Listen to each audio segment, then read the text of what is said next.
Sino ang mananalo sa laban sa pagitan ng Diyosa ng Bagyo at ng mangkukulam na muling isinulat ang realidad? Si Storm, babaeng kumokontrol sa langit, nagpapabago ng panahon, at ngayon ay may kapangyarihang kosmiko. Laban kay Scarlet Witch, ang buhay na sagisag ng kaguluhan, na bawat iniisip ay kayang baguhin ang mismong pag-iral. Sa loob ng maraming taon, hindi ito naging patas. Pero yon ay bago naging higit pa si Storm, isang puwersang pumapantay sa mismong paglika. Kaya sino ang mananalo? Talakayin natin ito. Scarlet Witch, Wanda Maximoff, ang kambal na kapatid ni Quicksilver, anak ng mismong kaguluhan, isa sa mga pinaka-nakatatakot at pinakamakapangyarihang karakter sa buong Marvel Comics. Nagsimula siya bilang isang tagapagmanipula ng posibilidad, isang hexcaster na kayang gawing tiyak ang mga bagay na halos imposibleng mangyari. Pero habang lumilipas ang panahon, naging mas mapanganib pa si Wanda. Isang buhay na nexus ng realidad. Isang nilalang na kayang baguhin ang pag-iral, gamit lamang ang kanyang isip. Noong una, parang kaya pa niyang kontrolin ang kapangyarihan niya.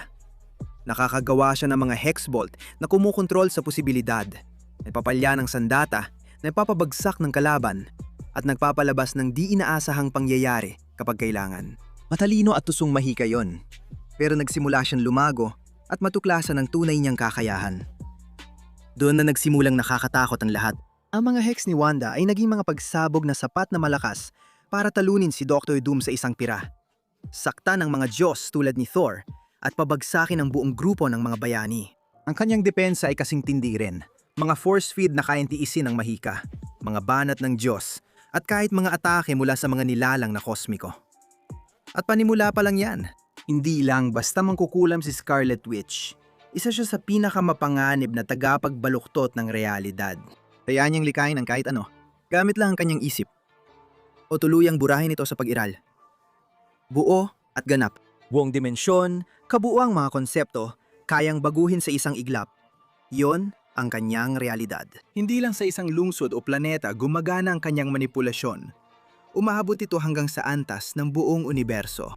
Iyon ang uri ng kapangyarihan na pati ang pinakamalalaking cosmic abstracts ng Marvel, mga nilalang tulad ni Eternity, ay napapatigil at napapansin siya. Kapag pinagsama ni Wanda ang kanyang chaos magic sa tradisyonal na pangkukulam, doon talaga siya namamayani. Napabuhay niya ang mga patay, Nakontrol ang mga kaluluwa, nabaluktot ang daloy ng oras, nakapag-teleport sa iba't ibang dimensyon, nakasipsip ng ibang kapangyarihan, at nabago mismo ang kalikasan. Sa madaling salita, Kung posible ito sa pamamagitan ng mahika, kayang gawin ni Scarlet Witch, at kadalasan mas magaling pa siya kaysa sa iba. inuturing siyang kandidato bilang Sorcerer Supreme. Pero may dalawang bagay na nagtutulak sa kanya mula sa pagiging makapangyarihan hanggang sa pagiging nakakatakot sa kalawakan. Ang una, ang buhay na Darkhold. Inabsorb ni Wanda ang tunay na Darkhold sa kanyang sarili, kaya siya ay naging buhay na sagisag nito.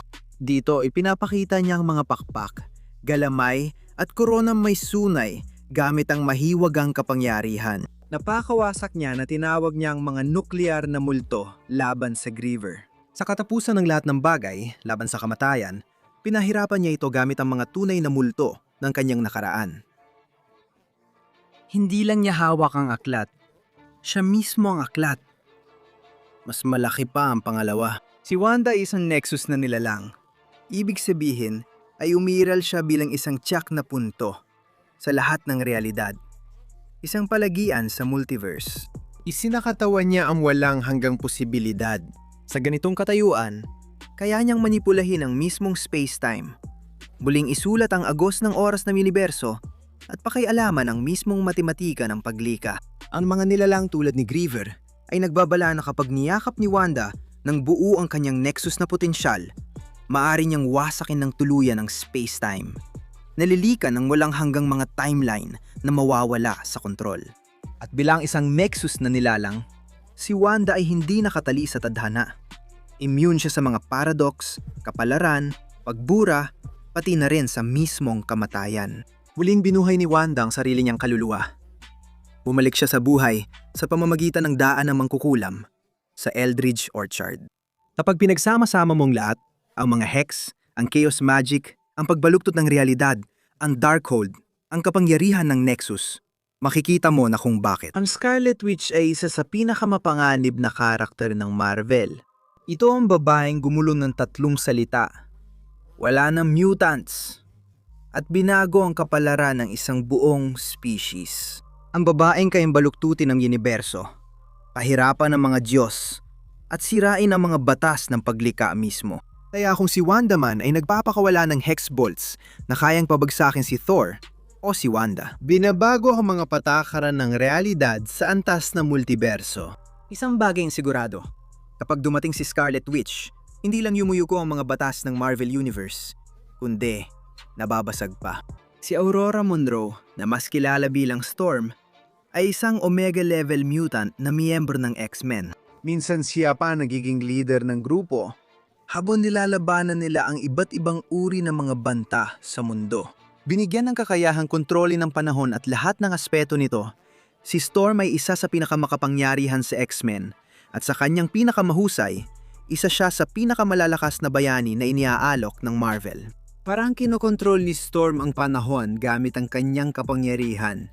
At totoo naman ito.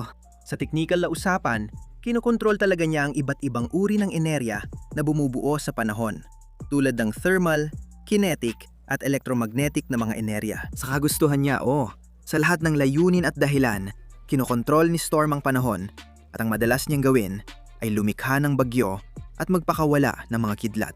At ang ilan sa mga bagyong ito ay maaring sobrang lakas. Halimbawa, sa isang iglap, kaya niyang lumikha ng kategory 5 na bagyo o lumikha at kontrolin ng mga bagyo na kasing laki ng mga kontinente. Sa kanyang pinakamagaling, nagawa ni Storm na lumikha ng mga pangunahing bagyo na kayang hubugin ang mga planeta.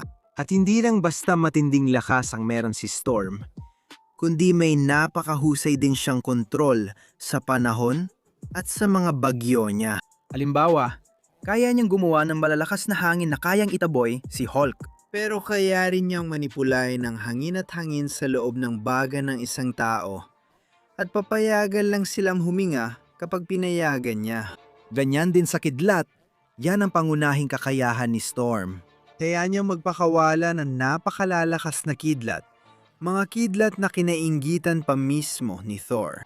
Ang kanyang kidlat ay nakasakit na ng iba't ibang tao, kabilang si Hulk, mga herald ni Galactus, at si Gladiator.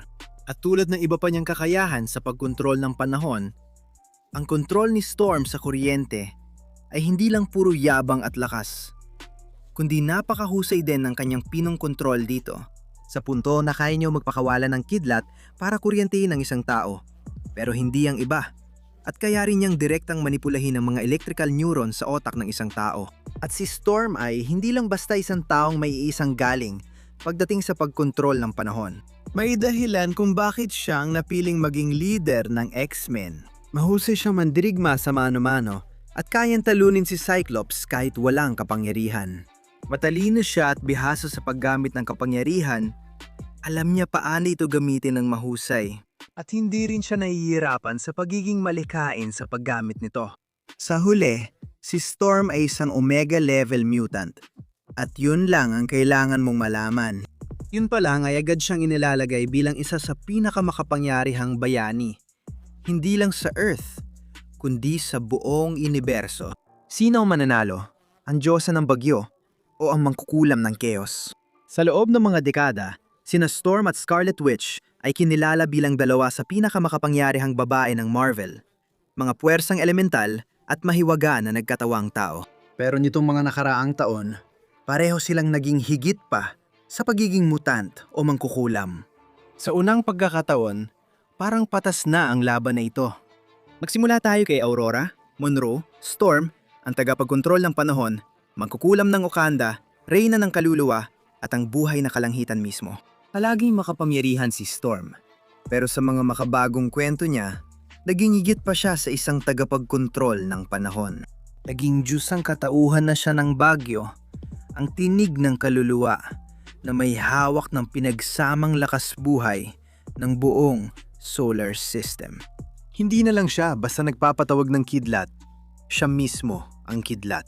Ang kanyang kagustuhan ang nagdadala ng galaw sa mga planeta, pagbabago sa magnetic field at kontrol sa hininga ng kalikasan.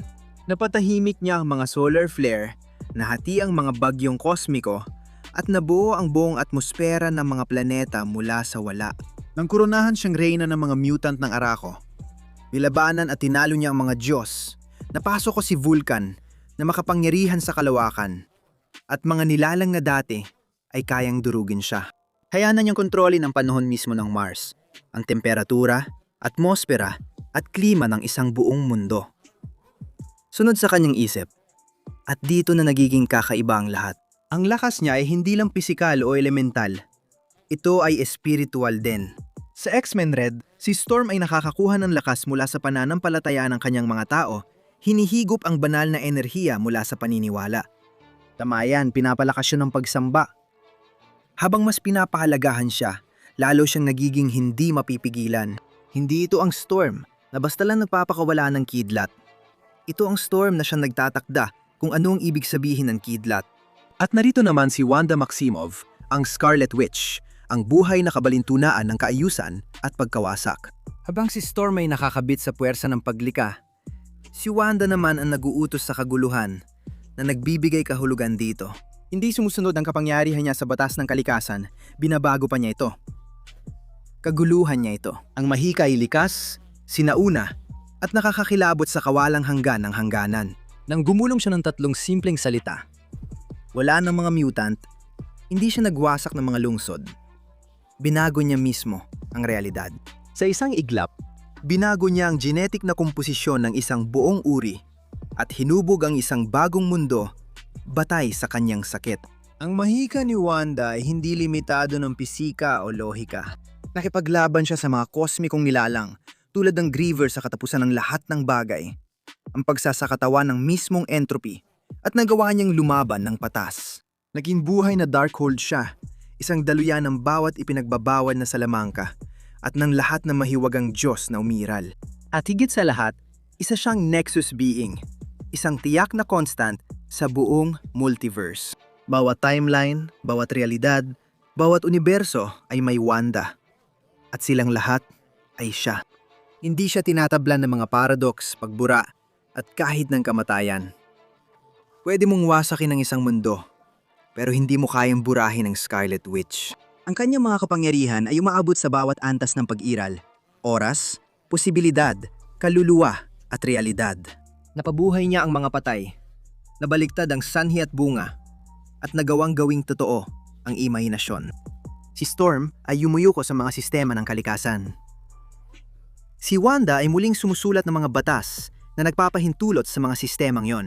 mas dikit na ang laban ngayon kaya mas maganda.